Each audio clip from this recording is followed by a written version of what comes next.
Ahí que pregunta Melanie de los resultados de la encuesta, eh, sí, porque vieron que dice que no contestaron como 300, pero eso es porque no se han borrado los, los alumnos del cursado anterior, del año pasado.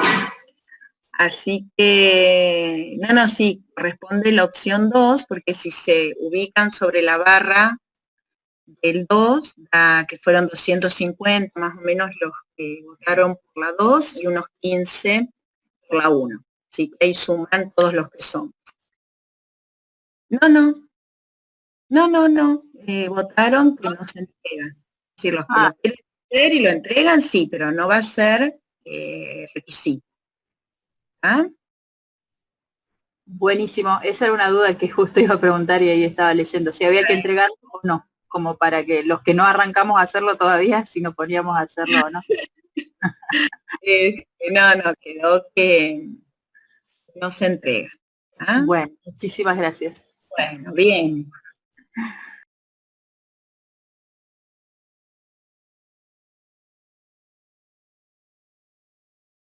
Bueno, y 7 empezamos. Pasa que sigue entrando gente todavía.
Bueno, vamos a ir empezando mientras la gente se va uniendo también.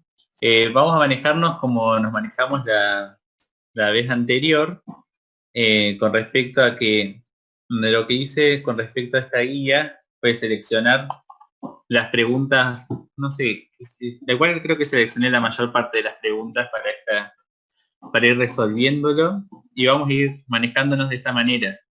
Si habilito el chat en algún momento, las y los leo y vamos resolviendo también consultas, ¿sí? Ahí estoy viendo lo que están preguntando, que es si de los teóricos de neuro entra mucho en el parcial. Esta otra parte es neuroendocrino, así que entra en el parcial. Y vamos a ir viendo, por lo menos ahora con los temas de neuro, algunos vamos a ver, resolver las dudas que tengan, ¿sí? Bueno, ahora comparto pantalla y vamos a ir resolviendo.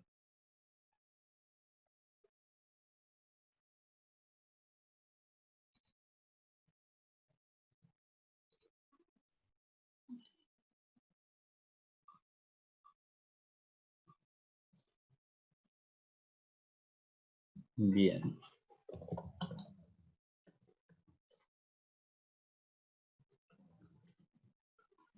Bien, buenísimo. Deben un segundo.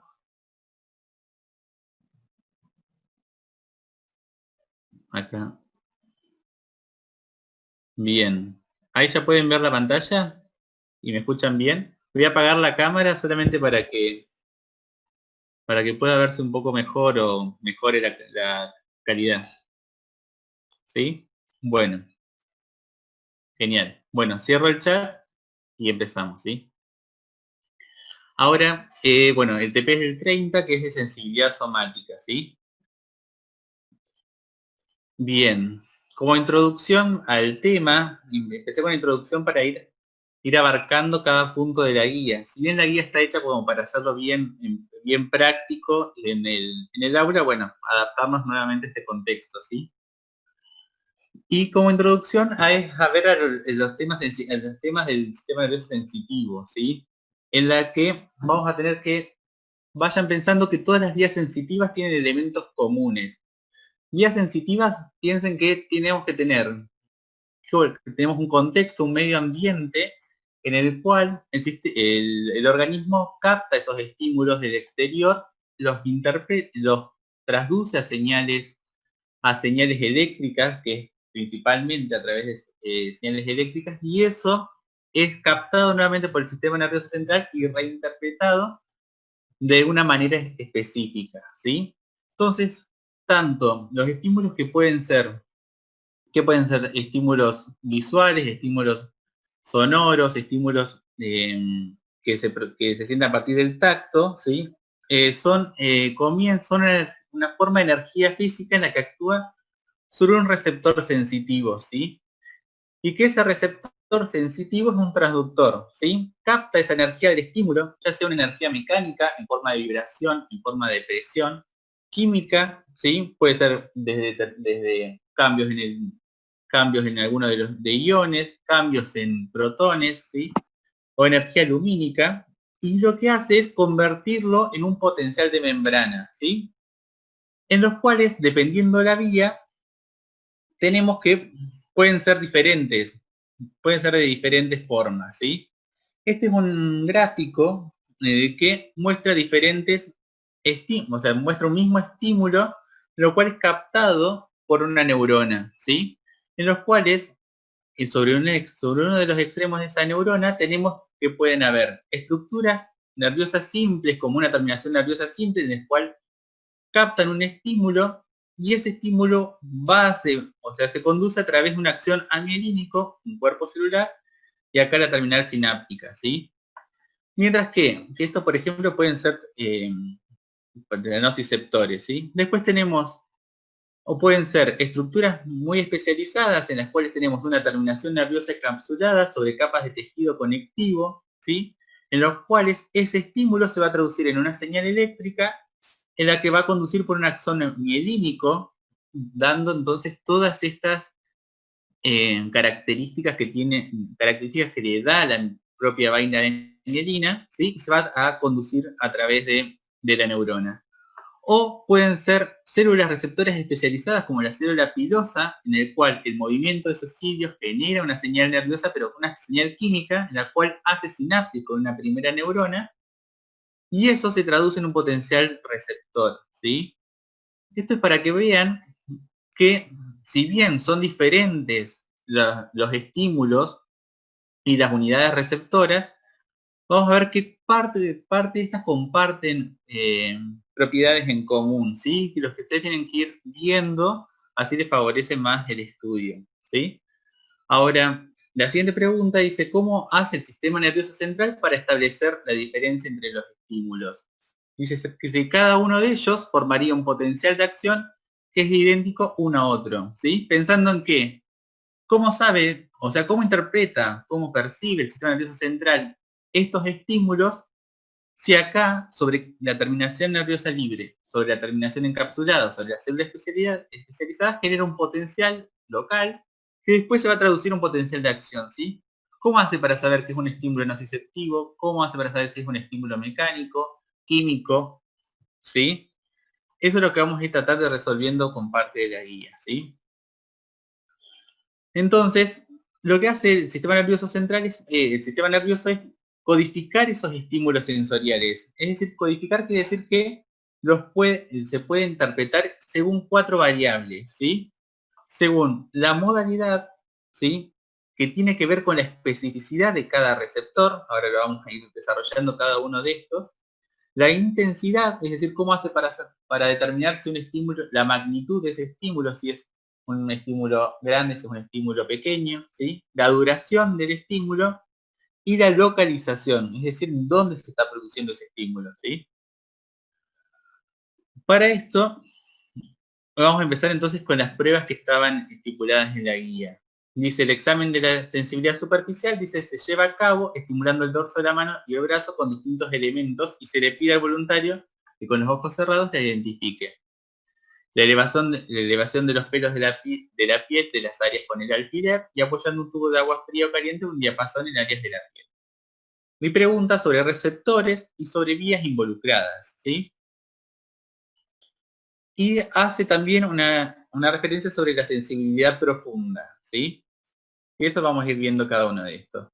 Este es un video que lo hicieron los ayudantes alumnos en otro tiempo y que está en la PEDCO, pero que me pareció interesante ir analizándolo ya que no tenemos la parte práctica, ¿sí?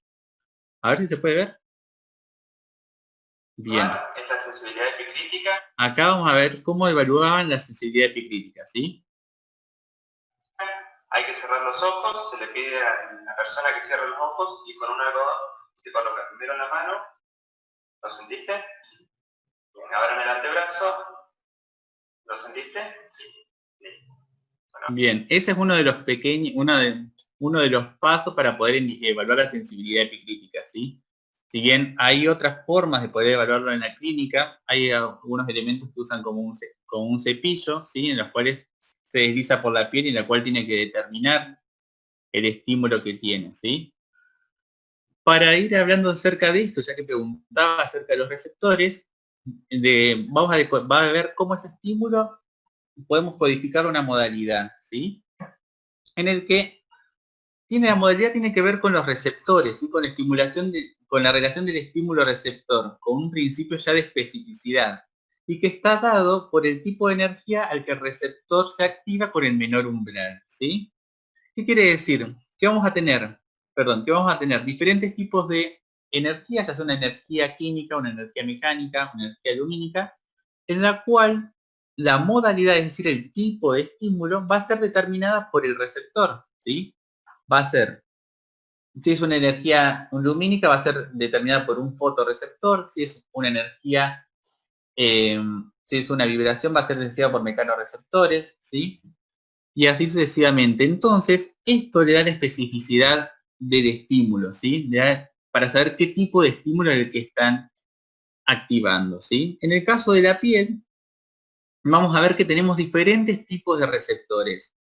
Y todo esto le da diferentes propiedades. Todos estos tipos de receptores se corresponden a diferentes, están respondiendo a diferentes estímulos, los cuales son los que van a responder, ¿sí?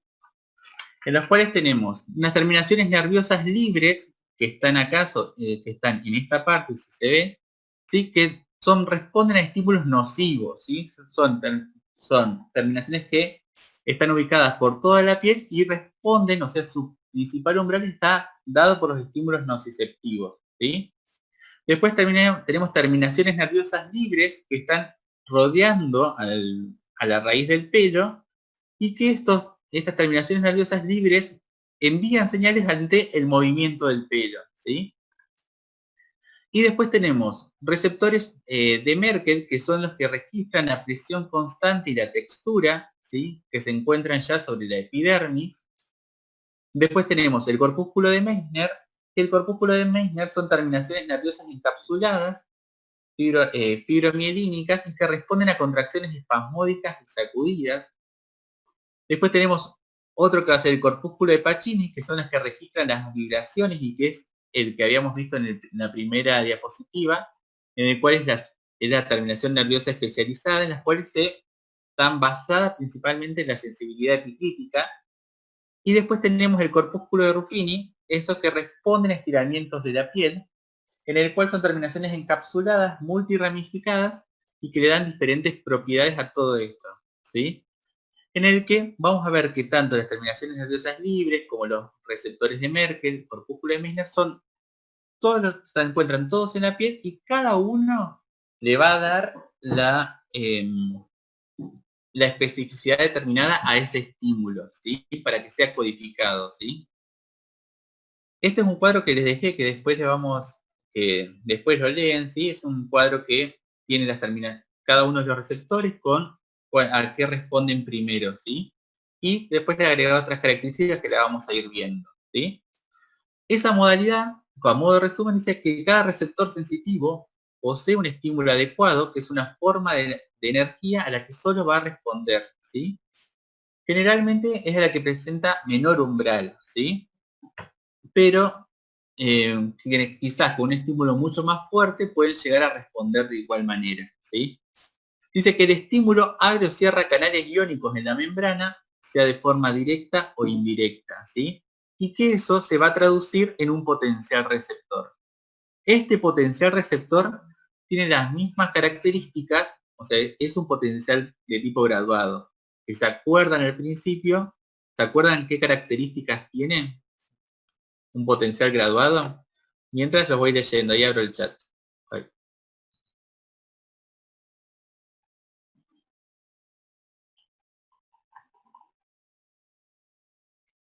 Bien, son sumativos.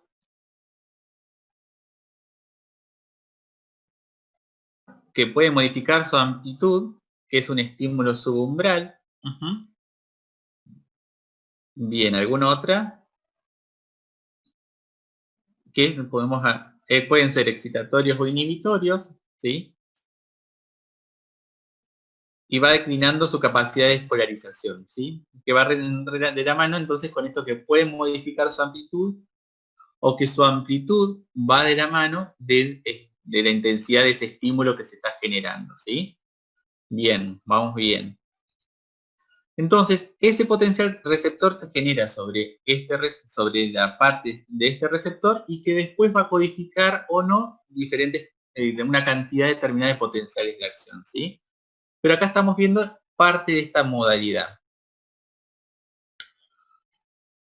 Ahora dice que la otra parte de la pregunta daba cuenta acerca de las vías. ¿A través de qué vías utilizan? Ustedes quizás tienen todavía un poco más de memoria con respecto a anatomía, de neuroanatomía, en el cual tenemos, recuerden, de las vías sensitivas, teníamos dos vías. Una vía que es la dorsal, o lemniscal, o de Gold y de Burdach, que es esta, que es la del tacto fino, la propiocepción y la vibración, y que esta vía se caracteriza por tener una mayor velocidad, un mayor grado de localización, un mayor grado de discriminación de los puntos que ya vamos a ir viendo cada uno de estos puntos a lo largo de la presentación, y que va entonces, como tiene esas características, va a llevar información acerca de la sensibilidad epicrítica, discriminativa, de la propiocepción consciente, ¿sí? Mientras que tenemos la otra vía, que es la anterolateral o la vía espinotalámica, que las propiedades son diferentes a la anterior, a la lemniscal, ¿sí? Que va a ser la de menor velocidad, de pobre precisión, y que se proyecta también, pueden proyectar también a otros núcleos reticulares, por ejemplo, ¿sí? Y que va a conducir las vías del dolor, de la temperatura y de la temperatura, ¿sí? Acá, entonces vamos a ver que la vía lemniscal o la vía de Gold y de Burdach ingresa, sus neuronas van a ingresar entonces por el asta posterior de la médula espinal, donde el núcleo se va a encontrar en el ganglio de la raíz dorsal de la médula, ingresa a la médula y asciende asciende por el tracto de Gold y de Burdach, ¿sí? Y acá hace su primera sinapsis, una primera sinapsis que se encuentra en el bulbo raquídeo, ¿sí? Donde la segunda neurona difusa hacia el lado izquierdo, si estamos al lado derecho, difusa hacia el otro lado, y ahí vuelve a ascender nuevamente hasta el tálamo, ¿sí? Donde el tálamo hace su otra sinapsis, donde se encuentra con la tercera neurona. Y que esta neurona se proyecta hacia la corteza somatosensitiva primaria, ¿sí? Mientras que la otra vía, la vía anterolateral, va a ingresar también por el ganglio de la raíz dorsal de la médula espinal y hace su primera sinapsis en el asta posterior de la médula espinal, ¿sí? Allí su segunda neurona difusa y asciende por el haz espinotalámico, y asciende hasta el tálamo, ¿sí? En el tálamo hace su otra sinapsis y de ahí se proyecta hacia la corteza somatosensitiva, ¿sí? A partir de ahí ustedes van a ver dónde difusan las vías y cuáles son las estaciones de integración, de integración sensitiva, ¿sí? Después le había agregado que tenemos que acá desde el tálamo se va a proyectar hacia una parte de la corteza somatosensitiva a la cual representan, ¿sí? en los cuales que vamos a ver que la vía del pie va a ir hacia este lado, hacia la mano hacia este lado, ¿sí? En las cuales esa información mantiene siempre un principio de línea marcada, se llama así. Es que esa información va por líneas separadas en las cuales tiene su representatividad, tanto en cada estación de relevo, como en el tálamo, como en la corteza somatosensitiva primaria, ¿sí? Acá les dejé también un cuadro que te diferencia cada una de estas vías, pero para que después lo lean. Bien. ¿Es la anterolateral o la espinotalámica?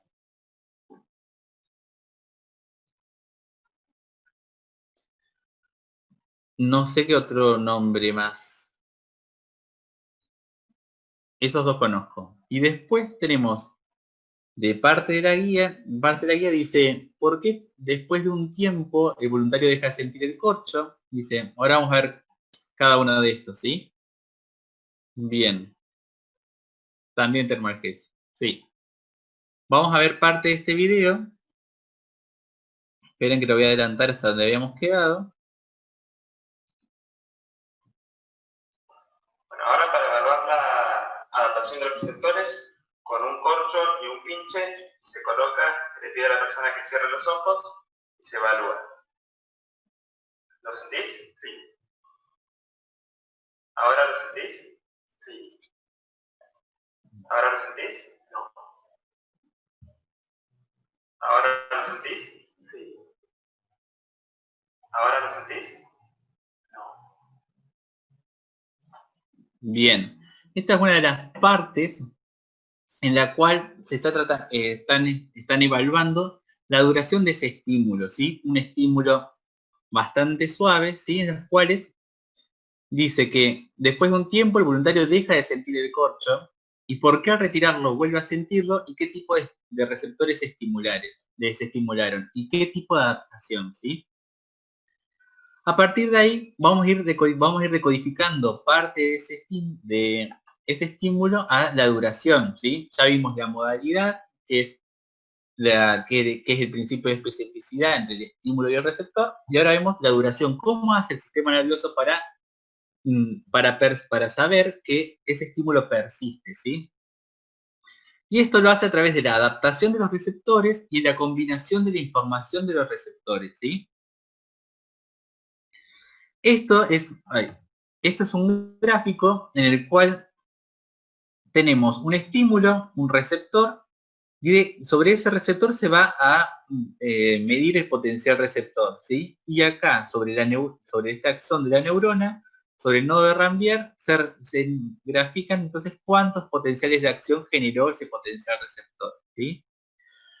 Y acá vamos a ver que tenemos dos tipos de receptores. Los receptores tónicos, o son de adaptación lenta, responden una vez que comienza el estímulo responde, de esta manera responde, y se mantiene liberando potenciales de acción a medida que el estímulo se sostiene, ¿sí? Mientras que los receptores fásicos, o los receptores que son de adaptación rápida, se adaptan rápidamente a un estímulo constante y se desactivan, ¿sí? Es decir, que comienza ese estímulo y mientras el estímulo siga presente y de igual intensidad, ese receptor se adapta, ¿sí? El ejemplo paradigmático de todo esto es el corpúsculo de Pacini, ¿sí? Que el corpúsculo de Pacini tenemos un estímulo, tenemos un axón, la cápsula de tejido conectivo que lo rodea, y tenemos el potencial receptor, ¿sí? Al aplicar el estímulo, se genera un potencial receptor dado un potencial receptor por el sensado de la presión mecánica que se genera sobre el receptor, y esa cápsula de tejido conectivo hace que el líquido que lo circunda se vuelva a redistribuir y homogeneice esa presión que se está aplicando sobre este corpúsculo, ¿sí? Haciendo que el estímulo, o sea, que el sensado cese, ¿sí? ¿Y cuándo se vuelve a activar? Cuando ese impulso, cuando ese estímulo que se mantenía constante se modifica. ¿sí? Es decir, que al retirarlo, pum, de vuelta comienza ese potencial receptor, ¿sí? Pero mientras ese estímulo se mantenga constante y presente, el receptor se adapta, ¿sí? No modifica. A partir de ahí, esto lo había dejado como para que también lo tengan, que a partir de ahí ustedes piensan que tenemos dos tipos de información me están dando estos receptores. Tenemos receptores que me hablan sobre las propiedades estáticas, es decir, que me va a informar acerca de cuando el estímulo se mantiene presente, me va a seguir enviando potenciales de acción al sistema nervioso central, informando que ese estímulo sigue presente, ¿sí? Mientras que los receptores básicos o de adaptación rápida son los que me hablan acerca de los cambios dinámicos que se producen en ese estímulo, ¿sí? Y otra de las formas que tiene entonces para saber la duración es la combinación de ambos de la información de los receptores. Vamos a tener sobre la piel todos los receptores que mostré unas diapositivas atrás, ¿sí? En las cuales se combinan desde las terminaciones nerviosas libres, de los corpúsculos de Ruffini y los receptores de Merkel que son de adaptación lenta, a corpúsculos de Meissner y corpúsculos de Pacini, los cuales se adaptan rápidamente, ¿sí? Entonces, al aplicar un estímulo a la piel, tenemos que me va a informar cambios dinámicos, los de adaptación rápida, y los estáticos se lo van a informar también parte de ese mismo, ¿sí? Manteniendo siempre una información hacia el sistema nervioso central, ¿sí? ¿Se entendió ahí eso? Claro, sí, ya. Sí, Yasmira, sí. Dice que el potencial de acción solamente aparece cuando el estímulo comienza y cuando termina. ¿Sí? Bueno, buenísimo. Entonces ya vimos entonces dos de las modalidades que de cada uno de los receptores vimos. Perdón, las características para decodificar ese estímulo. Vimos la localización, vimos la duración. Y ahora vamos a ver entonces esta pregunta de la guía. Dice que es la discriminación de dos puntos en las cuales acá explica la técnica que yo dejé parte de un... A ver para qué leo. Pero si los...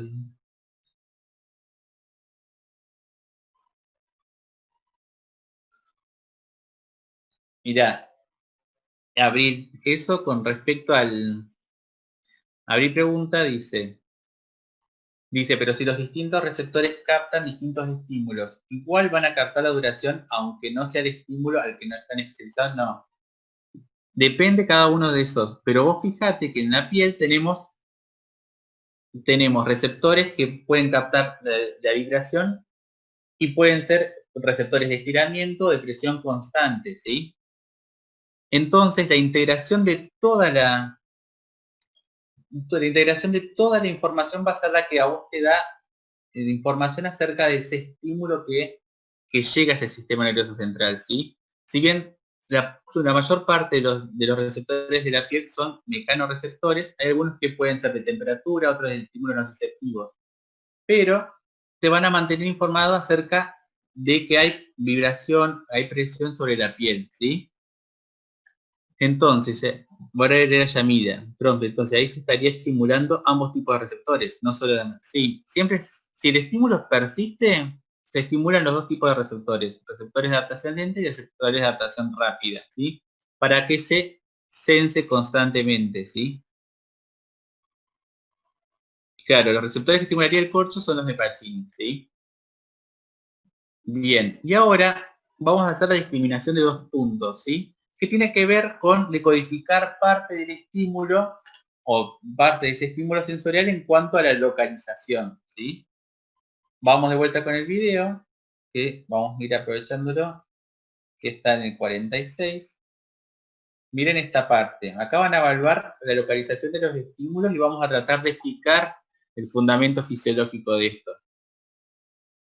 Bueno, ahora para evaluar la discriminación de dos puntos se le pide a la persona que cierre los ojos y con un compás se empieza a evaluar. Primero con una apertura de mayor tamaño se colocan los dos puntos a la misma vez, tiene que tocar la piel. ¿Cuántos puntos se te dice? Dos. Se achica un poco el tamaño de la apertura y de vuelta.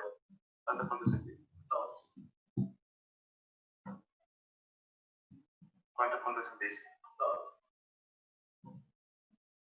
¿Cuántos puntos sentís? 1.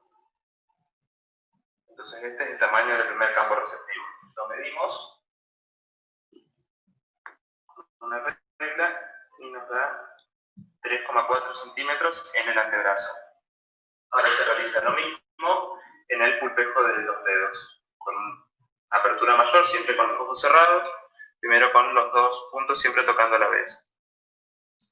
¿Cuántos puntos sentís? 2. ¿Cuántos puntos sentís? 2. ¿Cuántos puntos sentís? 2. ¿Cuántos? 2.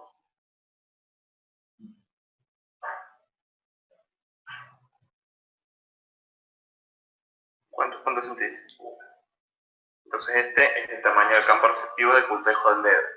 Lo volvemos a medir y vemos que en el pulpejo del dedo es de 0,4 centímetros. Bien. Bueno, pongo el chat y les pregunto, ¿qué diferencias vieron entre el antebrazo y con el pulpejo del dedo?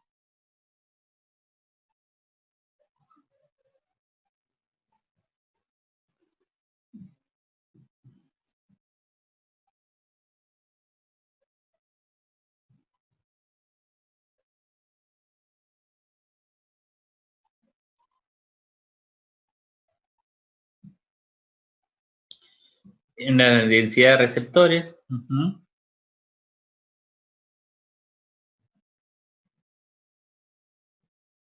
Bien. Diferencias en el campo receptivo, uno más grande en el brazo que en el pulpejo. El tamaño del campo receptivo es menor en los dedos. Bien. ¿Y qué encontraron qué es un campo receptivo?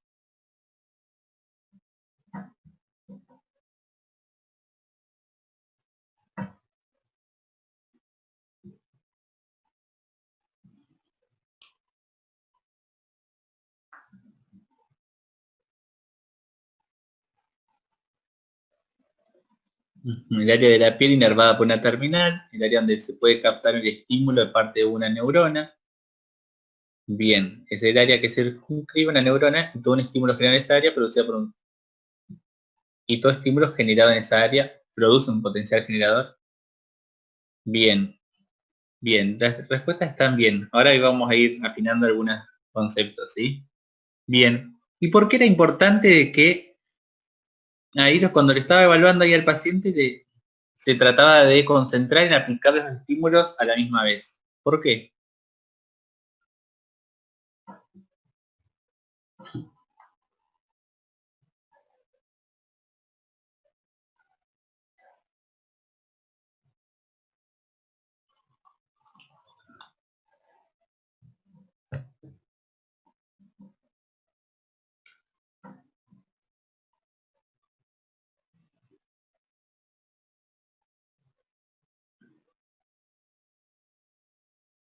Ujú.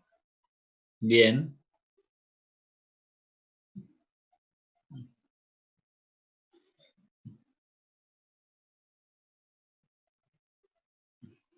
Bien.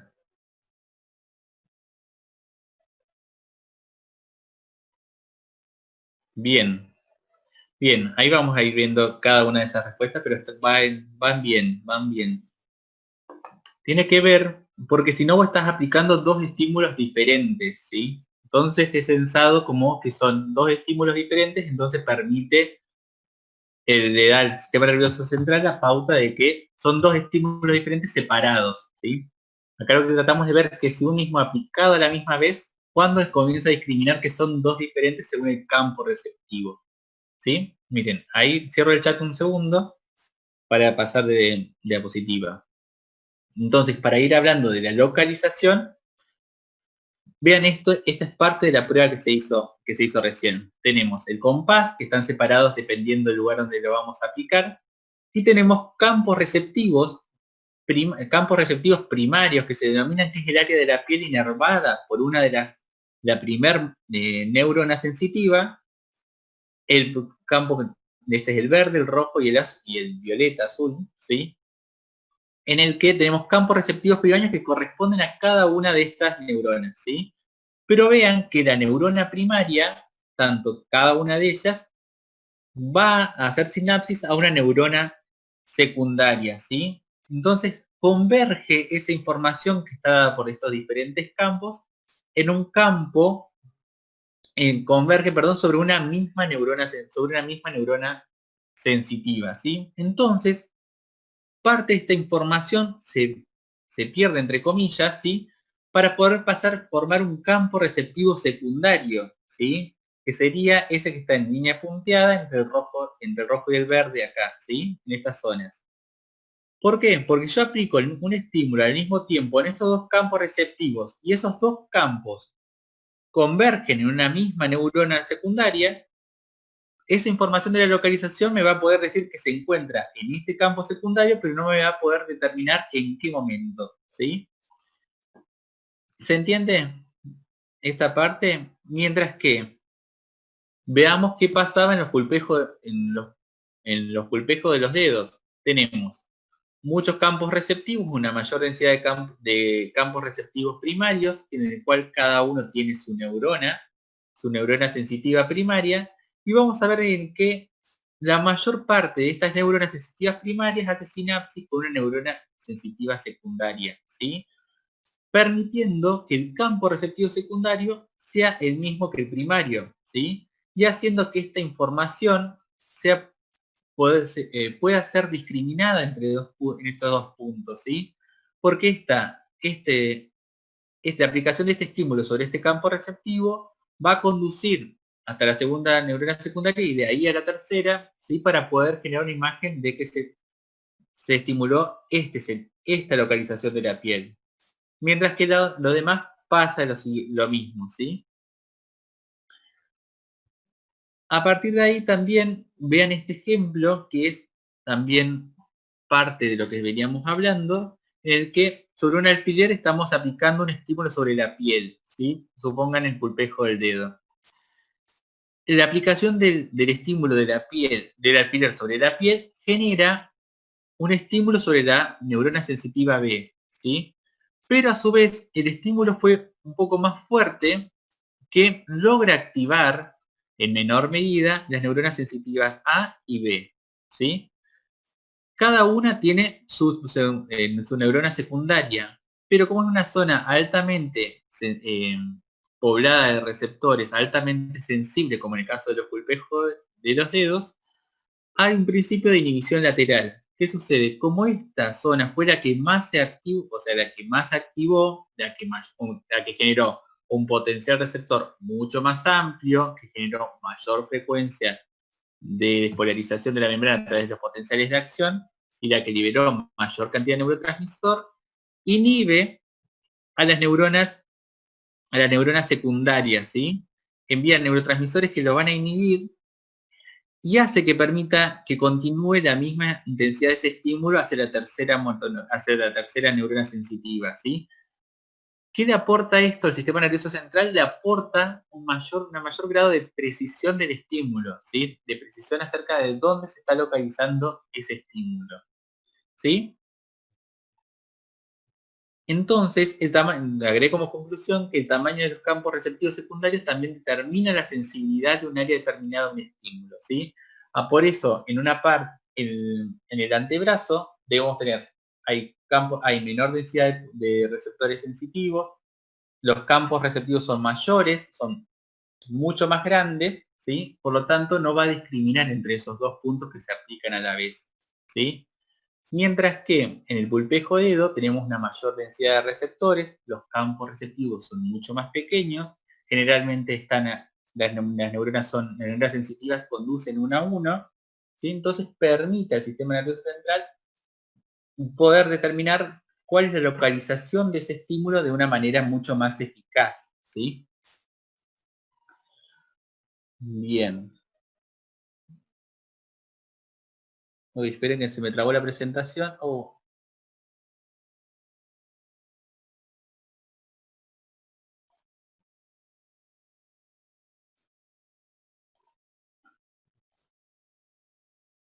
Hola, ¿siguen ahí? No sé qué pasó.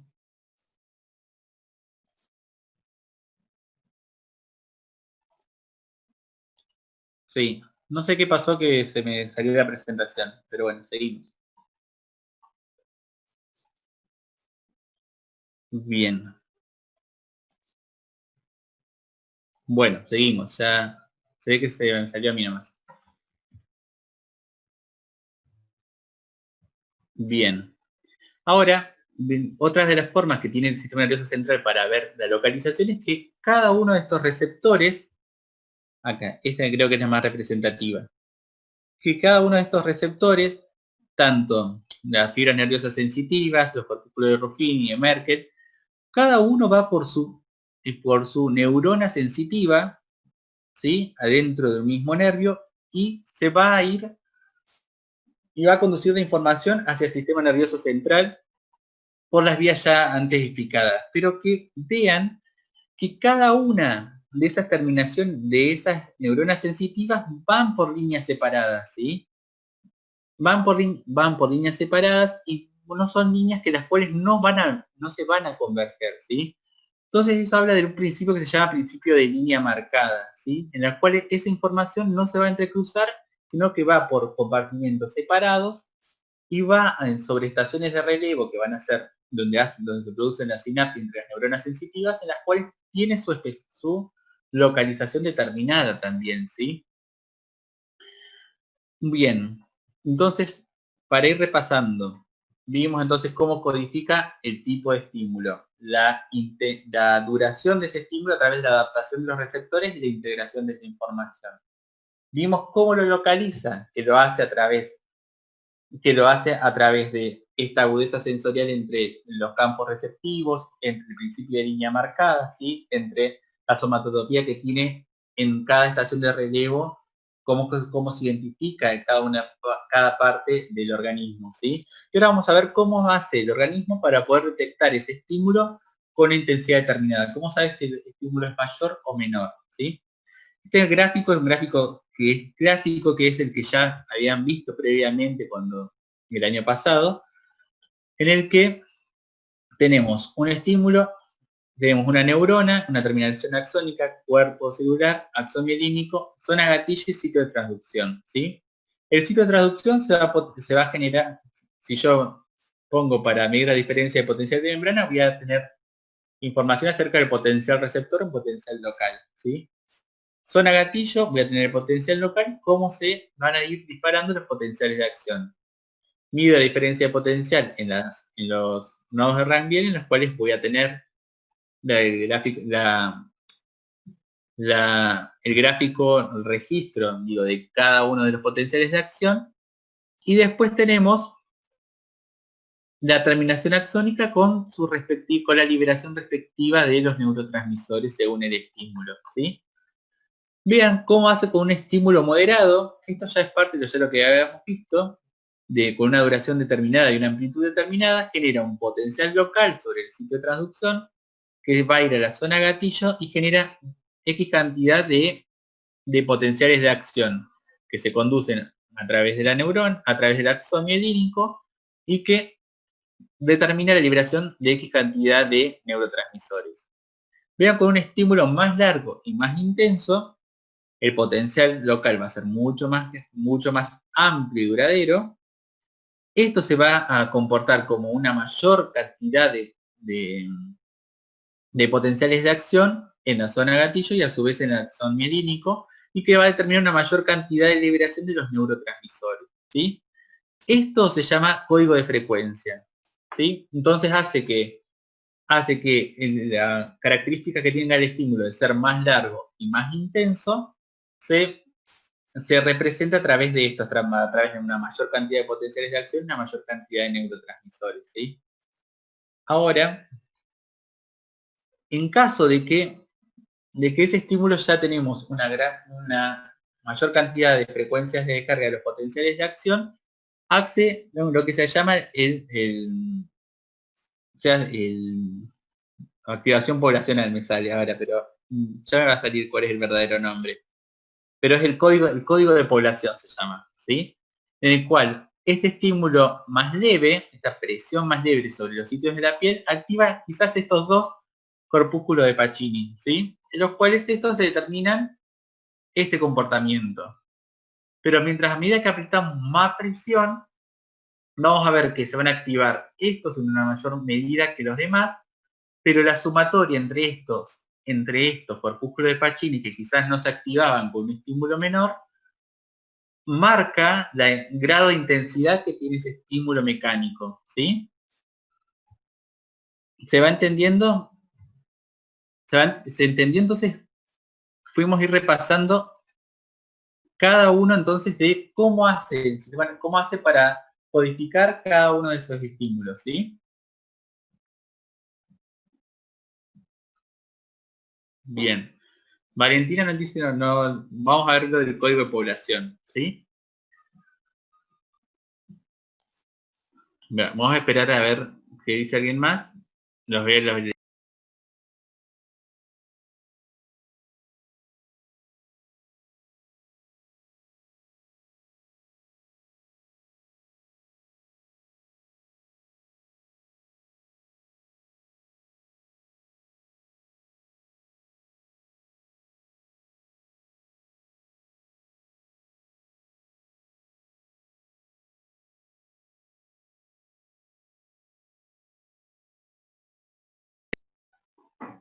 Bien, sí lo estoy leyendo, ¿eh? Bien. El código de población tiene que ver con, bien como dice Yasmila, dice tiene que ver con reclutar más neuronas, ¿sí? En el cual, vamos a este ejemplo. Tenemos este ejemplo de que estamos haciendo presión con el dedo en un sitio de la piel, ¿sí? Supongamos el antebrazo.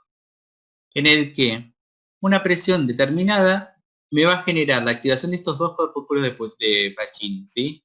Que me van a determinar una liberación de potenciales de acción X y una liberación de neurotransmisor X, supongamos como en el ejemplo B, ¿sí?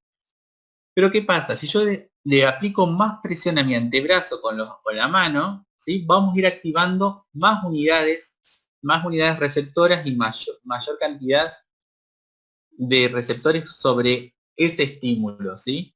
Entonces, eso me va a dar la pauta de que, o sea, de interpretar en el sistema nervioso central de que estamos aplicando un estímulo mucho mayor. Un estímulo en el cual me va a condicionar, que me va a liberar mayor cantidad de potenciales de acción, pero a su vez me va a condicionar de que el estímulo es muy grande, que es tan grande que me activa unidades cercanas entre unas y las otras en las cuales me explica eso. ¿Se entiende?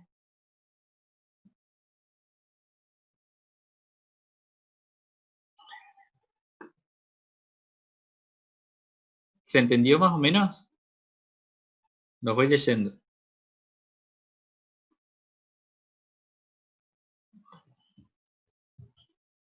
Bueno, pregunten cualquier cosa.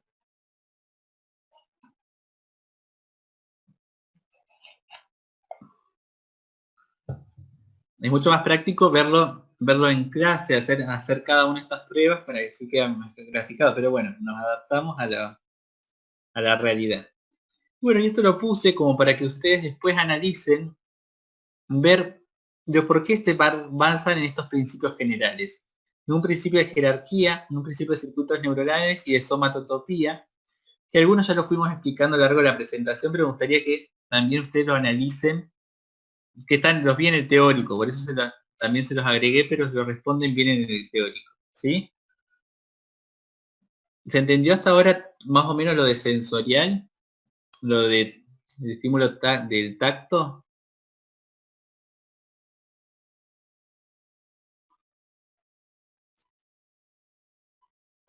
Ay, no me deja acceder.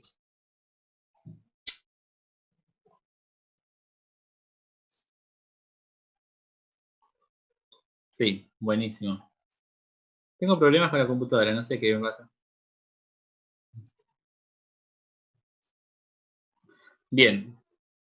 Pasamos a lo de la agudeza visual, ¿sí? Vamos. Seguía entonces como que define agudeza visual, realizar un recorrido de la vía visual y establezca los principales problemas que modifican la agudeza visual. Este también es parte de ir viendo el sistema, el ojo, la fisiología de ojo, ¿sí? En esta, como vamos solamente a hacer las evaluaciones que hacemos aparte de la fisiología del ojo, pero ustedes estudian cómo es el mecanismo por el cual se traduce cada una de esas, se traduce la señal lumínica en un potencial de acción, ¿sí? Y cómo va a ir conduciendo. Ahora lo que vamos a ver son las maneras en las cuales nosotros podemos evaluarlas. Para la agudeza visual, encontré varias definiciones para ir analizando, es que dice que es la capacidad para percibir, detectar e identificar objetos. Que todo esto sea en contexto de una buena iluminación y un buen ambiente, y que se basa en lo siguiente: en que puedas determinar un objeto sobre un fondo determinado, en que puedas determinar dos puntos o líneas separados entre sí, en que puedas distinguir la orientación de un símbolo determinado, y que tengas la capacidad para reconocer letras o símbolos en este test, ¿sí?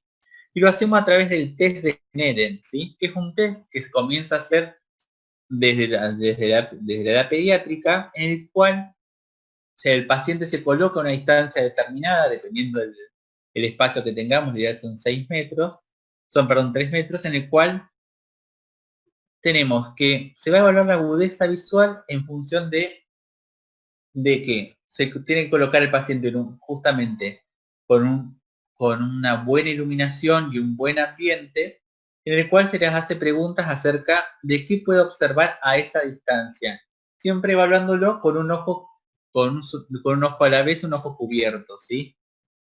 En el cual va a ir desde la menor agudeza visual hacia la más fina, ¿sí? Y lo que tenemos que hacer es evaluar un ojo a la vez, ¿sí? En los cuales ahí te va a detectar los principales problemas acerca de la agudeza visual, que ahora ya lo vamos a ver. En el que, por ejemplo, si voy descendiendo en esta escala, vamos a ver que la agudeza visual se va a definir como hasta el menor sitio en el cual uno puede diferenciar cada una de estas letras, ¿sí? Ahí veo el chat. Bueno, no sé por qué no me deja acceder al chat. Ahí lo saco de vuelta y lo pongo, ¿sí?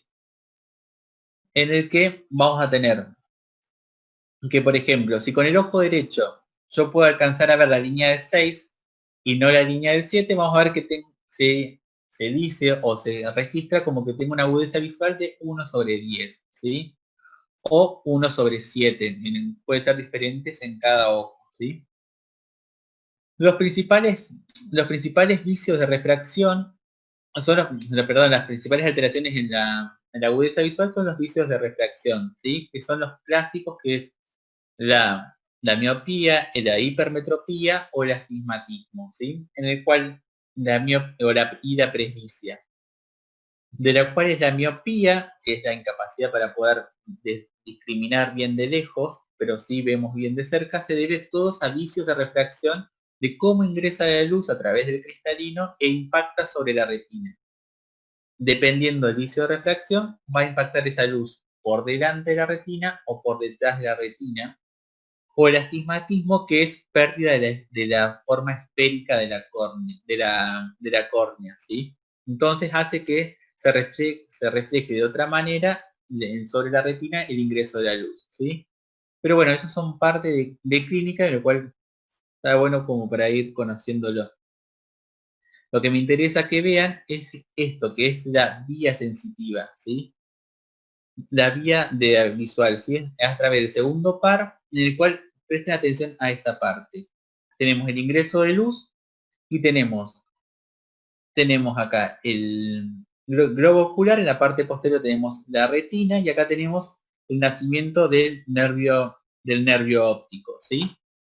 Presten atención a esto, que es que parte de cada uno de estos ojos, del ojo, vamos a tener una parte que está en contacto con la parte temporal y que va a recibir la luz del lado contralateral, ¿se entiende?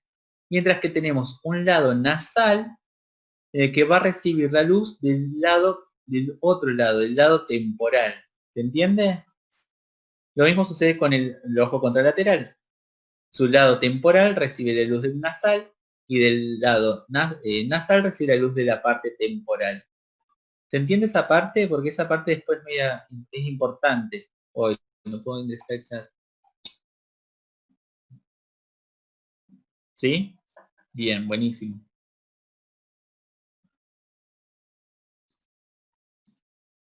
Bien. Ahora, vean cómo continúa la vía.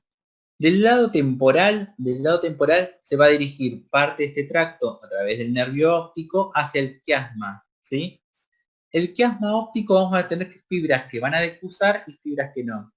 Las fibras del lado temporal no van a decusar, sino que hacen este movimiento. Si las siguen, hacen esto, ¿sí? Es como que se mantienen del lado paralelo hasta el cuerpo geniculado lateral del tálamo, ¿sí? Hace esto. Se mantiene de manera paralela. Mientras que la parte nasal es la que decusa. Sigue y pasa hacia el lado contralateral.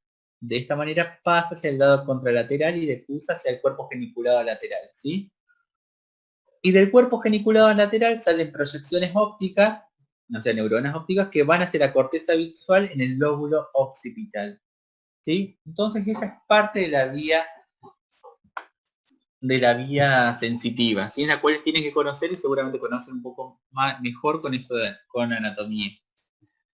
Esta es parte de la misma vista y me quedó mal esa parte. Y dice, defina el campo visual, cómo se relaciona con la estructura de función del ojo, identifica las principales alteraciones en el campo visual, ¿sí? El campo visual, de lo que encontré para ir definiéndolo, es la zona de visión observada en un instante dado por el ojo, ¿sí?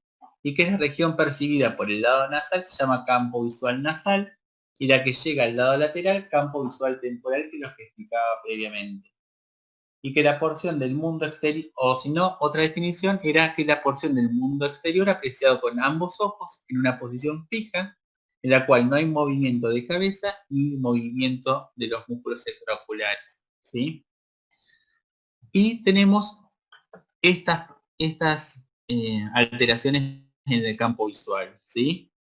Que estas alteraciones se llaman o una ceguera completa de un globo ocular, como es en este caso, o pues se les llama también hemianopsias, ¿sí? Dependiendo de la porción o la mitad de ojo que esté afectado, ¿sí? Con la ceguera, ¿sí? Pero bueno, eso también es parte de lo que anexemos cuando hagan clínica. Pero me gustaría que a través de la fisiología puedan identificar cada uno de estos trastornos en dónde se encuentra la lesión. Ahora sí, no me anda el chat. Quiero que quiero ver qué pusieron ustedes como para identificar dónde se encontraba cada una de estas lesiones. Los leo. Le ponemos números si quieren. Le ponemos 1, 2, 3, 4. En el número 1, ¿dónde encontraron que tiene la lesión?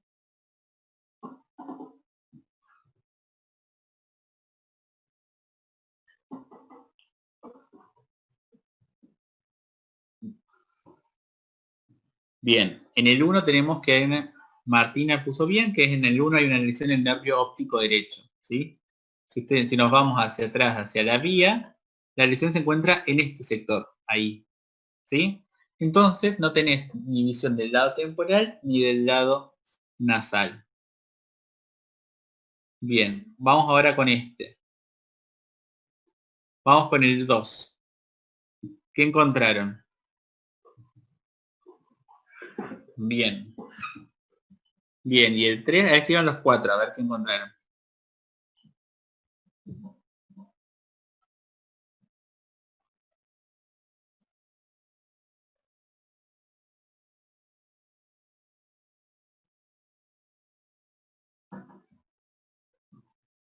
Ujú.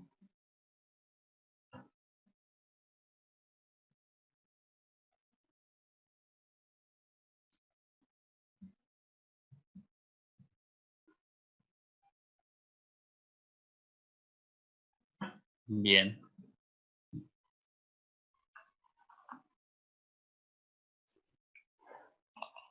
¿Se entiende cómo nos damos cuenta, por ejemplo, en el 2 que la lesión está en el quiasma óptico? ¿Se entiende por qué se ve de esa manera?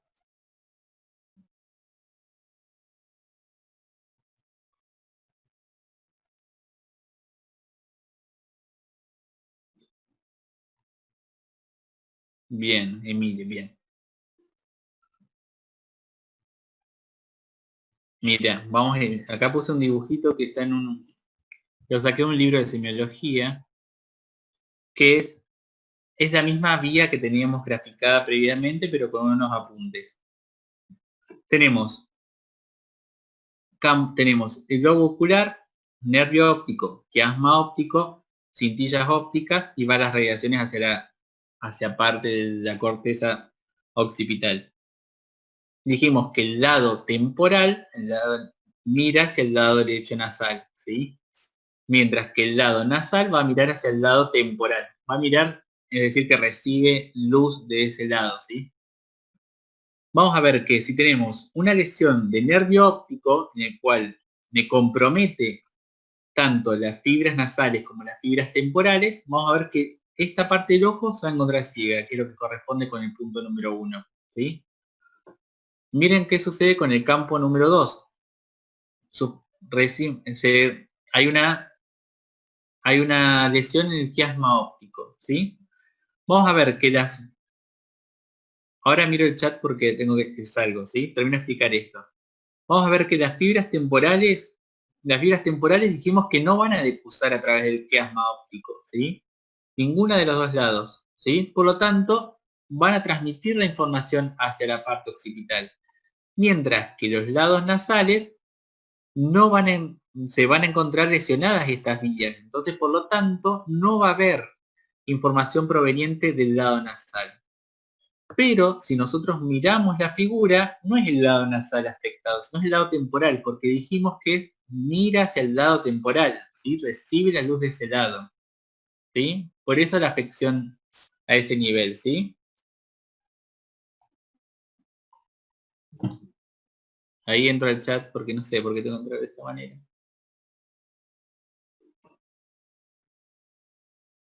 ¿Bien? ¿Se entendió? La idea es que vayan siguiendo cada una de las vías y puedan determinar dónde se encuentra la lesión. Y teniendo en cuenta que no solamente estamos hablando de que tienen que pensar que lo que muestra en estos gráficos, es la visión del paciente. Por eso decís al paciente que quizás si puede graficarlo, lo dibuje y marque el lado que no ve. Entonces tiene que pensar que el lado, por ejemplo, que el lado temporal derecho va a mirar el lado nasal. Entonces el paciente va a manifestar esto, ¿sí? ¿Se entiende esta parte? Bien. A ver. Buenísimo. Ahora vamos a ver otra de las formas de evaluar parte del sistema del ojo, ¿sí? En el cual vamos a ver los movimientos que hace el ojo y cómo lo evaluamos. Me olvidé de poner un videito acerca de cómo evaluar bien el ojo, pero bueno, dice que al examinar el voluntario le pide que miren de las distintas direcciones o que siga su mirada con el dedo índice del examinador mientras que los desplaza en forma vertical, lateral u oblicua. Si miran la pantalla, yo estoy evaluando al paciente que tiene este ojo, imagínenselo, en el que voy a apuntar, voy a tratar de fijar su mirada del mentón con una mano y le voy a decir que a una distancia determinada mire el puntero láser, que en este caso sería un dedo o una lapicera. Y yo lo voy a movilizar mi dedo hacia este extremo y él me va a tener que seguir con los ojos, ¿sí? Hacia el otro, hacia arriba y hacia cada una de las puntas de un cuadrado, ¿sí? Entonces, a partir de ahí yo voy a evaluar el movimiento ocular, ¿sí? Y si ustedes se acuerdan parte de anatomía, van a ver que cada uno de estos músculos tenemos músculos extraoculares e intraoculares. Los extraoculares permiten el movimiento del ojo coordinado, en los cuales tenemos, a ver,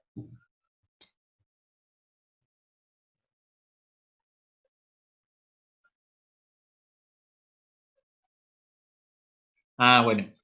Si quieren seguimos y yo después al final de la clase nos quedamos viendo este.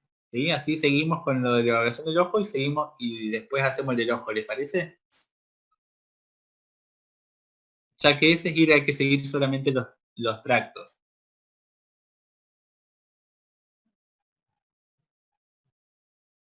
Dale, sí. ¿Sí? Buenísimo.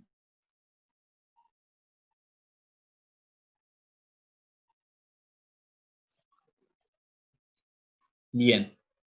Viendo esto, ustedes, viendo la evaluación del ojo, del movimiento del ojo, ustedes pueden sacar varias conclusiones en caso de que el paciente presenta una desviación de la mirada, ¿sí? Primero, partiendo de la base de quiénes inervan cada uno de estos músculos. Por ejemplo, el músculo externo es inervado por el sexto par o motor ocular externo. Después tenemos el oblicuo mayor, ¿sí? En el que permite, el oblicuo mayor que está inervado por el cuarto par, que es el patético. Y después tenemos el motor ocular común que inerva el recto superior, recto interno, recto inferior, el oblicuo menor, y que lo que me olvidé de marcar acá es que también inerva el elevador del párpado, ¿sí? El motor ocular común a su vez tiene fibras parasimpáticas que se dirigen a hacer la constricción del músculo constrictor de la pupila, ¿sí? Siguiendo con parte de la evaluación de esto, es con el reflejo fotomotor y de acomodación. Vamos a ir leyendo el fotomotor, que es el evaluar la contracción que presentan las pupilas cuando se ilumina con una linterna. Y el reflejo de acomodación dice que evalúa la constricción pupilar que ocurre cuando el voluntario enfoca la vista primero en un punto distante y luego se solicita que enfoque su vista en hacia algún objeto cercano, ¿sí? Vamos a ir viendo, lo que me interesa que veamos es ese reflejo fotomotor, directo o indirecto, ¿sí? Miren que dice que el tercer par inerva fibras parasimpáticas que salen del ganglio ciliar, ¿sí? Que es este. Su núcleo está en la sustancia gris periaqueductal mesencéfalo a la altura de los tubérculos cuadrigéminos, ¿sí? Miren este gráfico. Tenemos un gráfico como si fuera un paciente en el cual vamos a iluminar solamente el ojo derecho con una linterna, ¿sí? Vamos a ver que esto es captado por el nervio, por la retina, y a su vez sus extensiones forman el nervio óptico. En el nervio óptico tenemos una porción temporal y una porción nasal.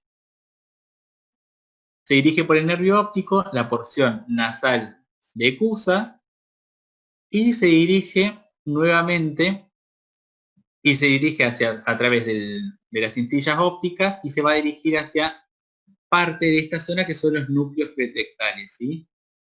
Allí hacen sinapsis, van a ver que aunque yo haya iluminado el ojo derecho, llega información al núcleo pretectal izquierdo, ¿sí? De ahí, a través de interneuronas, llegan al núcleo de Edinger-Westphal, ¿sí? En los cuales este tiene proyecciones a través del motor ocular común hacia el ganglio ciliar, ¿sí? Llega al ganglio ciliar y lo que hace es contraer la pupila del ojo que yo estimulé y también contrae la pupila del ojo que no está estimulado, ¿sí? Que es el reflejo fotomotor indirecto o el reflejo consensual, ¿sí? ¿Se entiende esta vía? Esta vía, a través de la cual uno aplica luz en un paciente, es de suma importancia que ustedes lo aprendan a interpretar hacia cómo es esta vía y qué implicancias me genera, ¿sí? Porque sirve para poder determinar cuál es la respuesta a un estímulo lumínico que se le aplique a un ojo, pero me evalúa la indemnidad de esta vía que atraviesa diferentes núcleos, desde el mesencéfalo y con los núcleos de Edinger-Westphal, ¿sí? Y que es una manera en la cual yo tengo la posibilidad de poder evaluar parte de una vía nerviosa sensitiva de manera fácil, de manera rápida, en un paciente, por ejemplo, que está en coma, es decir, un paciente que no responde, que se lo encontrás, que está tirado en la calle y que una de las formas de evaluar un componente neurológico de un paciente en coma es este, ¿sí? ¿Por qué? Porque las alteraciones en el sistema nervioso central, ya sea una ACV en el que se me un ACV hemorrágico en el que me ocupe sangre parte de esta porción, o se haya isquemia de esta porción, vamos a ver que se va a ver alteraciones en la respuesta pupilar a un estímulo lumínico, ¿sí? Entonces eso me aplica gravedad y urgencia en lo que uno está evaluando, porque sabe que esa vía tiene que estar indemne, ¿sí? Ahí leo el chat.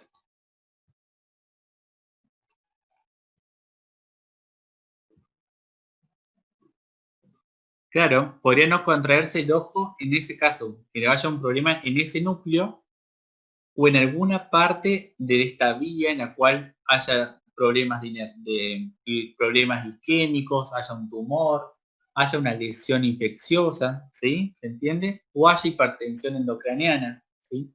Lo cual es la evaluación pupilar es un dato muy simple que puede hacer cualquier persona que se entrene fácilmente, pero que me da mucha información acerca del sistema nervioso central.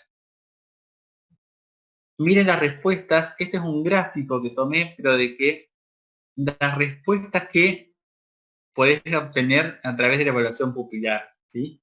Que puedes tener normal, puede estar anisocoria, puede estar miótica, puede estar midriáticas, y dependiendo de la reactividad que tenga o no la luz, también me genera como urgencia en tratar de saber qué es, porque hay algo en esta vía en la cual no es normal, ¿sí?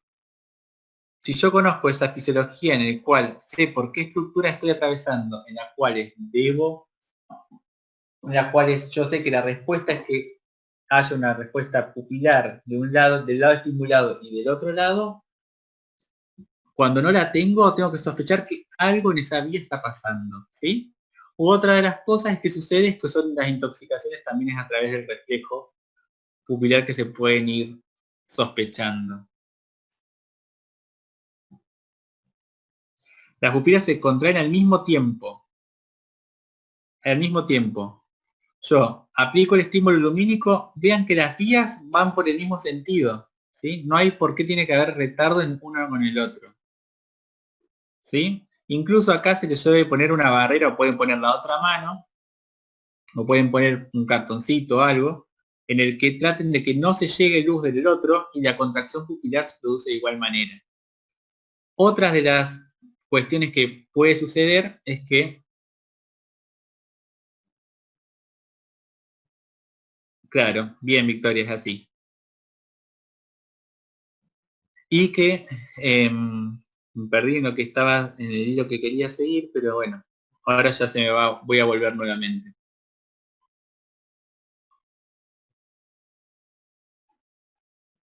Sí, sí, Matías, se contrae al mismo diámetro que el otro. Que no se contraiga al mismo diámetro que el otro es anormal, ¿sí? Se tiene que hacer sospechar de que hay algo en la otra vía que no está haciendo que se contraiga de igual manera, ¿sí? Pero piensen, yo se lo estoy hablando de la... Yo se lo estoy hablando de la... claro, ya sería una anisocoria, como dice Martín. Yo estoy hablando de que ustedes conozcan con la fisiología normal y la importancia de que tienen un elemento que les ayuda a evaluar lo neurológico de manera muy fácil y que les da muchas herramientas a ustedes para cuando ejercen la práctica médica, que tiene que asustarlos, no, tiene que llamarles la atención esto, ¿sí? Que no es normal. La miosis no es normal, la miosis es normal, pero hay distintos grados de miosis. Hay miosis que son un punto, se llama miosis puntiforme, que con punta de alfiler, en las cuales esas tienen que hacer sospechar de otra cosa. Obviamente no le estoy hablando de alguien que está caminando por la calle y tiene una miosis, ¿sí? Porque hay mucho sol. Es un paciente que está en coma en una sala, ¿sí? ¿Se entendió esto? ¿O le generé mucho lío?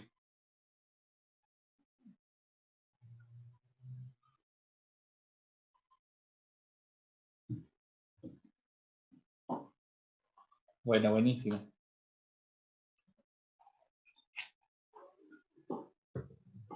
Bien. Este es a modo de ejemplo, ¿sí? Y después decía, otra de las partes de la guía decía que expliquemos los fundamentos de la visión cromática. Esto es parte también de la evaluación del sistema neurosensorial, en el que la visión cromática, a modo de resumen, porque es mucho más interesante explicar cómo se genera la traducción de la parte del estímulo lumínico a un estímulo eléctrico, ¿sí? Pero miren, a modo de resumen de la visión cromática, tenemos fotorreceptores en el ojo, que son los bastones, entre comillas, que son los de la visión nocturna, y los conos. Recuérdense que la proporción entre uno de ellos es de 20:1, ¿sí? Los cuales los conos, que serían estos, son los responsables de la visión aguda y en colores durante el día, y que la mayor densidad de estos se encuentra en la fóvea, ¿sí? Y que la estructura de estos fotorreceptores tenemos un segmento externo, que sería este, que está en contacto con el epitelio pigmentado de la retina, y después tenemos el segmento interno en el cual posee el núcleo del cono o del bastón, ¿sí? Y tenemos después una terminación sináptica a partir del cual acá va a ingresar esta luz. Dice que los pigmentos visuales están unidos a la membrana de los discos de los segmentos externos de los fotorreceptores, que serían estos discos, ¿sí? Que los pigmentos son los traductores que convierten esta energía lumínica en una señal eléctrica, que serían un potencial de membrana, ¿sí? Los bastones tienen la rodopsina, que sería esta molécula, que sería como la principal sensora de estos estímulos lumínicos, en las cuales tienen la opsina y la retinal, mientras que los conos tienen otros 3 pigmentos diferentes, pero que están en íntima relación con esta estructura de la rodopsina, ¿sí?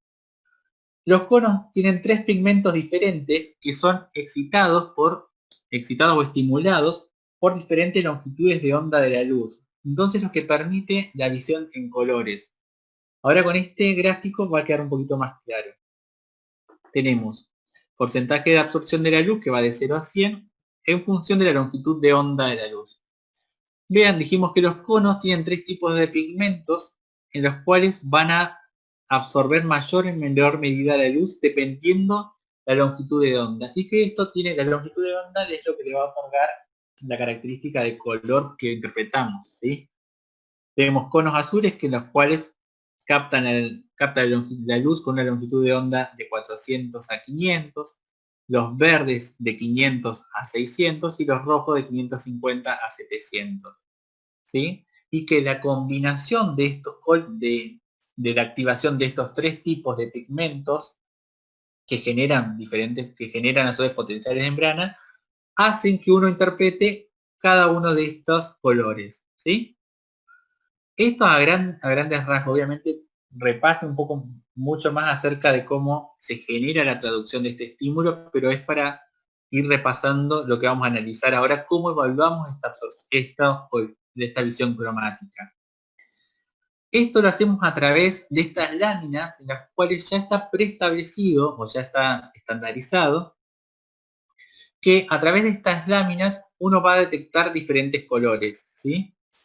Va a detectar diferentes números en base a cómo está interpretando estos colores, ¿sí?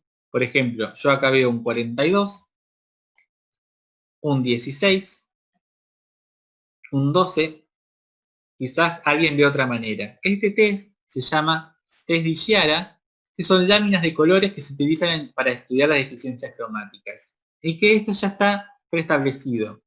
Los que no ven un 12 en este color y ven otro número que ya está preestablecido, que no me acuerdo si era un 16 creo, está establecido que los que ven otro número que no sea el 12 tienen una deficiencia cromática. El más conocido es el daltonismo, ¿sí? En el que los daltonismos se van a clasificar según la deficiencia del pigmento. En este caso el más común es el rojo-verde. En los cuales si no existiéramos estos dos tipos de pigmentos de los conos, la persona no está en condiciones para discernir entre estos colores. Puse 4, pero son entre estos dos. El trastorno es un trastorno genético que es exclusivamente de varones, ¿sí? ¿Por qué? Porque está codificado en el cromosoma X, que codifica los conos para estos dos colores respectivos, ¿sí? Entonces es una herencia que se recibe de la madre que se manifiesta en los varones por tener el cromosoma X, ¿sí? En cambio las mujeres, al tener los dos cromosomas X, si en caso de que exista una deficiencia en uno de ellos, generalmente el otro suple esa deficiencia, ¿sí? Esto a modo de grandes rasgos, pero es una de las formas en las cuales evaluamos la visión cromática, ¿sí? Y ahora vamos a ir a la última parte. ¿Son distintos pigmentos dentro de cada cono o distintos conos tienen un pigmento específico? Son distintos pigmentos dentro de cada cono. Bien, y ahora vamos a pasar a la última parte, que es la evaluación del sistema auditivo, ¿sí? Que para esto tenemos dos test para evaluar, ¿sí? Tenemos el test de Rine y el test de Weber, ¿sí? Para esto, para interpretar estos test, ustedes tienen que ya haber leído parte de la fisiología del sistema auditivo, ¿sí? Entonces, no abarqué en gran manera la fisiología del sistema auditivo porque si no iba a ser medio larga la clase, ¿sí? Pero sí me abarqué sobre estos test, ¿sí? Sobre estos test encontré un video en YouTube porque no teníamos para hacerlo, pero es lo que hacemos parte en las clases presenciales, pero creo que es bastante sintético, miren. Esa es la prueba de Weber. Vamos a proceder a realizar la prueba de Weber. Es una prueba con diapasón que nos va a permitir visitar en las esponjas multilaterales aquellas que son sensoriales de las que son. Cuando hagamos la prueba, le vamos a preguntar al paciente que dónde oye la voz. Dentro de la cabeza, toda ella, o bien si lateralmente, si oye mejor hace un oído o hacia otro. Hacemos vibrar con un golpe seco el diapasón y colocamos su base en la línea media y superior de la cabeza del paciente. Y le preguntamos, ¿dónde oye el sonido? Otras formas alternativas de colocar el diapasón en la frente, en el puente de la nariz o bien sobre los incisivos superiores. Bien, ese es uno de los test y creo que viene el otro test y ahí lo vamos a ir analizando uno por uno, ¿sí? Pero me gustaba que miren cómo se realiza porque quizá a veces no queda claro con las instrucciones. Vamos a proceder a realizar la prueba de Weber. Ah, no, me quedó igual, el mismo. Ah, me quedó el mismo, bueno. Juro que lo había puesto bien, pero bueno. La prueba de Rine la explico yo porque si no es de la siguiente manera. Acá como está en estos dibujitos, ¿sí? Tiene, la prueba de Rine lo que hace es, hace vibrar el diapasón y en un primer momento lo coloca sobre la apófisis mastoide de uno de los oídos, ¿sí? Haciendo vibrar el diapasón sobre la apófisis mastoide. Lo que hace ahí es, a través de la conducción ósea, estimula a los huesecillos del oído medio y del oído interno a vibrar y a conducir el sonido, ¿sí? Y después, antes de que termine de vibrar, lo pone cerca de la oreja y evalúa la conducción del estímulo sonoro a través de la vía aérea, ¿sí? ¿Sí? ¿Qué sería lo normal? Sería lo normal de que el paciente perciba el sonido a través de la vía ósea y que perciba mucho mejor el sonido a través de la vía aérea, ¿sí? Conduciéndose mucho mejor a través de la vía aérea que de la vía ósea, ¿sí? Entonces ese test de Rhine es normal o es positivo, se lo dice, ¿sí? ¿Qué vamos a ver con esto? Estos test te permiten poder evaluar la diferencia entre las hipoacusias, es decir, las hipoacusias que son conductivas o las hipoacusias neurosensoriales. Las hipoacusias conductivas son todas aquellas que afectan el oído medio o el oído externo y que uno sospecharía que tiene una hipoacusia conductiva cuando hay, por ejemplo, obstrucción al paso de las ondas de sonido, ¿sí? O, por ejemplo, puede haber una otitis purulenta, puede haber una obstrucción del conducto auditivo externo por un seroma, ¿sí? Por una fibrosis de la membrana timpánica, en los cuales la prueba de Rine va a ser mucho mejor. Por ejemplo, esta sordera conductiva va a conducir mucho más por la conducción ósea, es decir, por esta, que por la conducción aérea en el oído afectado. ¿Por qué? Porque si yo tengo un tapón de cera o una otitis media, por ejemplo, en el cual tengo líquido purulento en el oído medio, va a conducir mucho mejor las ondas a través de la vía de la conducción ósea que a través de la vía aérea, ¿sí? ¿Se entiende esta prueba? Es media complicada como de ir entendiéndola. Dígame si entendieron lo que estoy tratando de diferenciar. Bien, buenísimo. Es para ir prestando atención porque son medias complicadas quizás de interpretar. Bien, entonces piensen que una sordera conductiva me va a mejorar, voy a escuchar mucho mejor a través de la vía ósea, pero ¿por qué? Porque tengo líquido que me está impidiendo el paso de las ondas sonoras hacia, hacia el oído interno. En cambio, cuando yo estimulo por vía ósea, el líquido me lo va a transmitir mucho más rápido y mucho mejor calidad. Entonces el paciente va a sentir una mejor transmisión ósea que una mejor transmisión aérea, de lo cual eso no va a ser lo normal, ¿sí? Mientras que el test de Weber es, como dijo la española anterior, dijo que tenemos vamos a hacer vibrar el diapasón y lo colocamos en el centro de la cabeza, ¿sí? En el cual el paciente si escucha bien de los dos oídos, va a sentir el estímulo sonoro en el centro de la cabeza, que es lo normal.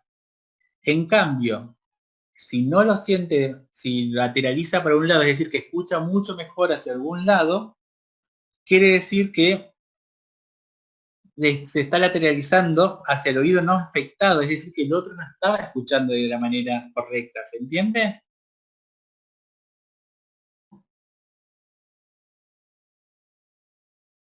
Los leo, los leo. Sepe. Bueno, esto es parte de es para ir diferenciando. Lo que me interesa es que sepan cuando los dos tipos de hipoacusia que tenemos de conducción o neurosensorial y que van a ir en cuanto a lo fisiológico representados en cuanto a cómo se transmiten las ondas sonoras a través del oído medio y al oído interno y cómo las neurosensoriales son las que afectan principalmente al oído interno, en el cual el problema no está en el pasaje de las ondas sonoras, ¿sí? Pero bueno, tengo unos videos también que me parecieron bastante aplicables, que se los voy a mandar por Pelco, que son bastante expeditivos acerca de esto. ¿Sí? Bueno, y ahí terminamos parte de la guía. Ahora vuelvo. Le quería mandar esta diapositiva que era éxitos en el último parcial, que ya es la última de la cursada. ¿Le quedaron muchas dudas? Ahora vuelvo a lo del ojo. Los voy leyendo.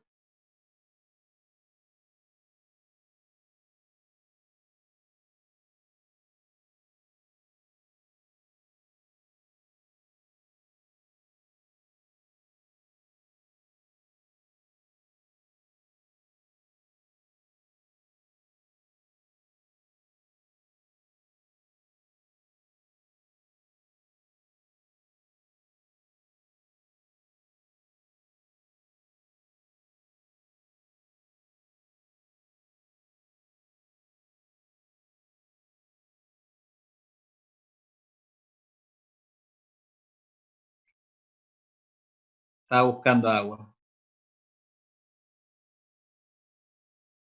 Bueno, métanle ganas, cualquier cosa, pregunten por Peco.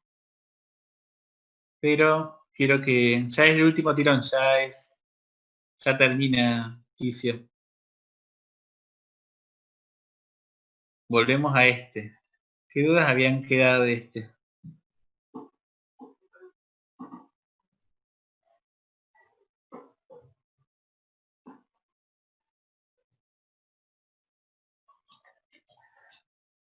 El tirón más largo es el final.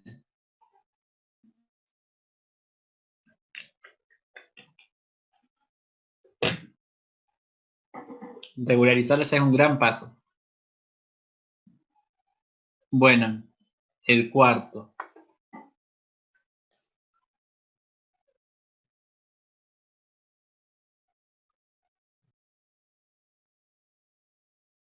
Bien. Lo voy a dejar de leer un segundo y paso a mostrar el cuarto. Y el 3 también. Bueno. Ya con este es mucho mejor explicarlo. Vean que tenemos de vuelta lo de la afectación entonces de cada uno de estos sectores de la vía óptica, pero vean que esto grafica, tenemos el grupo número 3, o sea que el grupo 3 va a estar representado por el número 5 en este, ¿sí? De cual en el 5 vamos a tener fibras de las provenientes de las radiaciones ópticas, en las cuales tenemos que provienen fibras del lado temporal del ojo izquierdo, siguen el camino. Fibras del lado temporal del ojo izquierdo que van a mirar el campo nasal,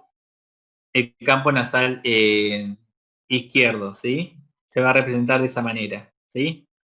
Mientras que esta cintilla también va a tener el lado nasal derecho, perdón, el campo temporal derecho representado de esta manera, ¿sí? Entonces sigue, cruza el quiasma y sigue hacia la cintilla óptica, ¿sí? Por eso tenemos afectados estos dos lados. Mientras que el 7 ya es parte, vieron que no tiene una interrupción completa de todas las radiaciones ópticas, sino de una parte de ellas, ¿sí? Y que por eso se corresponde con el lado, es como un cuarto, ¿se entiende? Porque no está completo del todo esa radiación, ¿sí? De esa manera ustedes lo pueden explicar bien. Ay, tengo que salir para ver el chat, no sé por qué me pasa eso. La rápida. Cada 3 una lesión de la cintilla.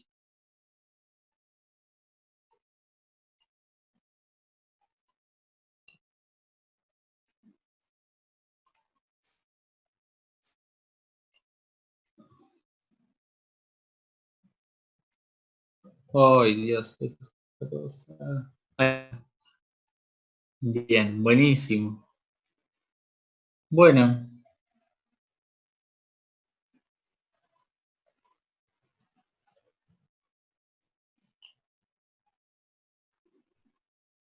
Dice que los exámenes, ahí se me fue la pregunta, de la sensibilidad superficial y profunda, las vías son para ambas, la lemniscal y la espinotalámica.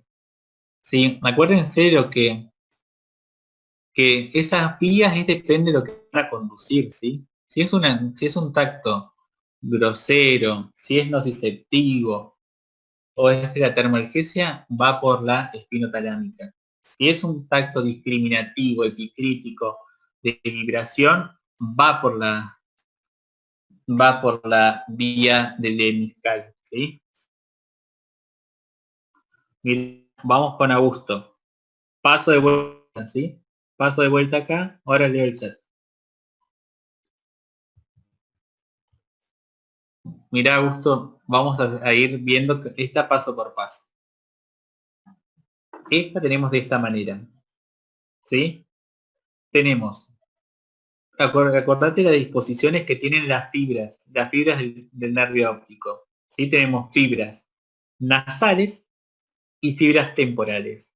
Las fibras temporales son aquellas en las cuales van a mirar al campo nasal derecho, o sea que la luz que ingresa viene de este lado, así, en esta dirección.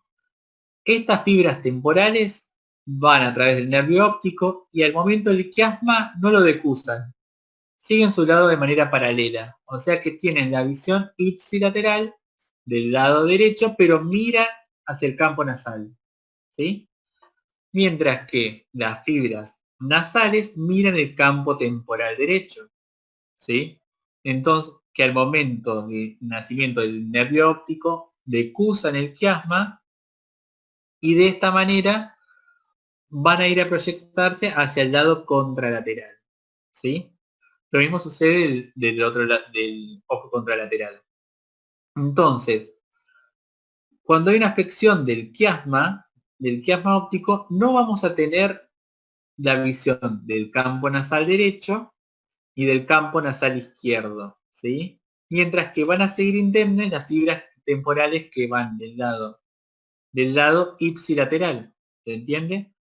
Acá tenemos esta disposición del paciente, dijimos que las nasales son las que se están afectadas, ¿sí? Pero la ceguera está del lado izquierdo, del lado temporal, o sea, del lado externo. Y eso es porque miran hacia el otro lado, ¿sí? Vos enfocate en poner la mirada de este lado, o sea, tratar de ponerte en la misma disposición y que imaginá que el lado, si bien es el lado nasal el que está afectado porque excusa a nivel del quiasma óptico, la ceguera es del lado temporal, porque el lado nasal derecho se lo veo con la otra fibra temporal. ¿Se entendió? Ay.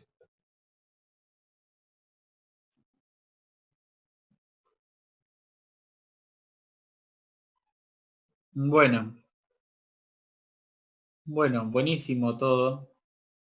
Que les haya servido.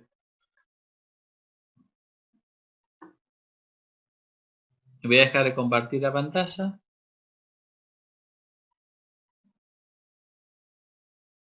Bien.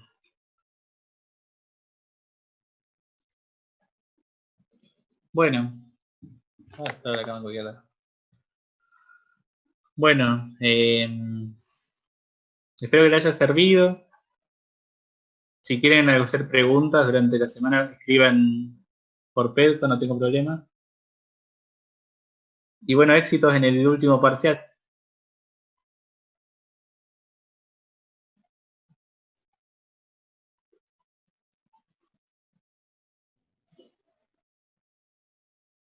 Después les cuelgo el video de YouTube del que explican los test.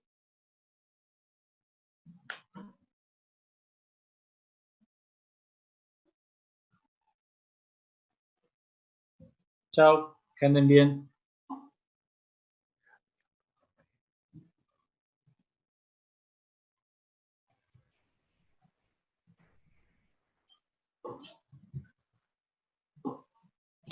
Chao, Gonza, muy buena tu clase. Ah, sí, estabas ahí. A pesar de los... No quería interferir porque dije no te voy a sumar más tensión, No pero te había estuvo visto. muy bien manejado. No sé No qué te me pasó, preocupes. que se me salió, no podía acceder al chat a la misma vez. Sí, a mí me pasó la otra vez, pero puede ser porque es un problema de la compu. Así que bueno. Ah, bueno. Pero Bueno, bueno, pues, no quería interferir porque si no después, viste, es como que cada uno tiene sus tiempos.